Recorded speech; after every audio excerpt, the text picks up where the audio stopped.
नाबालिका भौणी को दुष्कर्म अभियोग में बड़ बापा पुओ भाई गिरफ। छेंडीपदा थाना अंचल में घटीला यह लज्जाजनक घटना। छेंडीपदा थाना अंचल जड़े नाबालिका घरे एकुटिया बेले बड़ बापा पुओ भाई दुष्कर्म करथिबा अभियोग होता। दुष्कर्म घटना जनापड़ा पर भाई फेरार हो जाता। एने नाबालिका जनक छेंडीपदा थाना अभियोग करथिले। अभियोग पर पुलिस विलंबित राति नाबालिका भाई पप्पू नाई को कणिया थाना अंचल गिरफ कर। गिरफ पर पुलिस बीएनएस एक्ट अनुसार धारा 180 रे नाबालिका बयान को रेकर्ड करिछि। एने पुलिस नाबालिका और भाई को छेंडीपदा गोष्ठी स्वास्थ्य केन्द्र को निया जाई डाक्तरी मायना करिछि।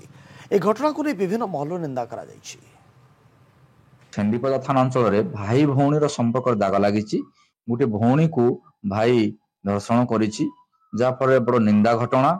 एवं मु समस्त को अनुरोध करी पुलिस को सहयोग करंतु। दोषी को उपयुक्त फांसी पर्यंत दंड मिलू। छेंडीपदा थाना अंचल रे एक अभावनीय घटना देखा मिली। से पवित्र भाई भौणी संपर्क तो भौणी राखी बांधि थाए भाई को राखी पूर्णिमा से संपर्क रे लोकों मध्य संदेह सृष्टि होगी। बहुत निंदनीय घटना। तेणु मु अनुरोध करी पुलिस प्रशासन को उपयुक्त दोषी को दंड दि जाऊ।